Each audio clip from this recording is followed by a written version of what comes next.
आज आपण मस्तपैकी बनवणार आहे उपवासाचा डोसा आणि तो आपण कसा बनवलेला आहे तर ते आता आपण बघूया।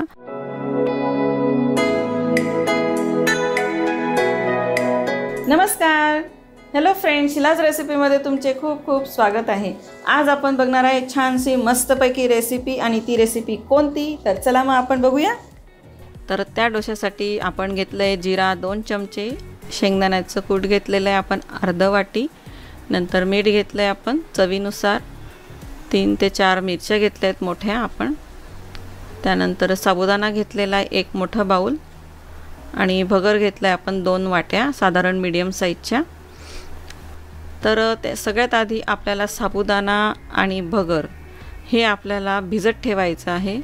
तुम्ही एकतर आदल्या दिवशी रात्री भिजत ठेवा किंवा 4 ते 5 तास तुम्ही याला धुवून व्यवस्थित 2 पाण्याने भिजत ठेवू शकता रात्री, किंवा ज्या वेळेला तुम्हाला संध्याकाळी करायचे असेल तर सकाळी करा आणि सकाळी खायचे असतील तर आदल्या रात्री करा।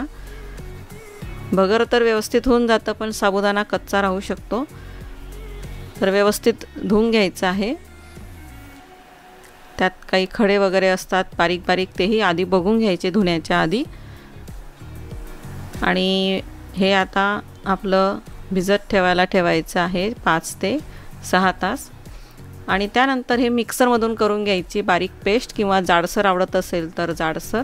आणि ज्या ज्या गोष्टी आपण घेतलेल्या आहे जिरं, मीठ, शेंगदाण्याची पावडर केलेली होती आपण ती, आणि मिरच्या ज्या आपण घेतल्या होत्या 4 ते 5 त्या मिक्सरमधून करून घ्यायच्या।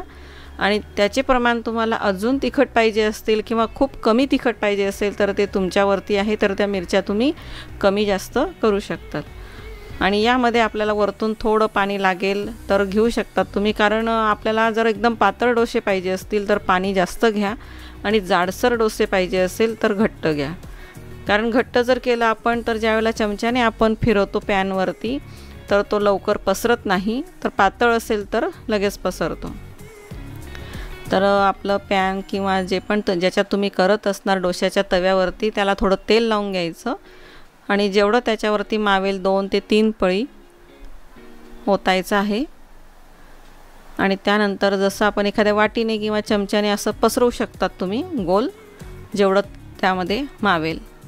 याहीपेक्षा तुम्हाला जर पातळ पाहिजे असेल तर पीठमध्ये थोडंसं ते पाणी टाका, म्हणजे थोडंसं पातळ डोसा येईल आणि तेल लावायचे चिटकू नये म्हणून। तर अशा विविध प्रकारच्या उपवासाच्या रेसिपी मी चॅनलवर टाकलेल्या पण आहे आणि टाकत पण राहणार आहे, तर त्या तुम्ही नक्की बघा। तर अशा प्रकारे बघा, हळूच उलटवायचा आहे, तुटू पण शकतो तो, आणि त्यात चिकट असते भगर पण साबुदाणा पण, तर व्यवस्थित करायचं आहे। मी आधी एक रेसिपी टाकलेली तुम्हाला पाहिलीच असेल थालीपीठची उपवासाची, तर तीही बघा।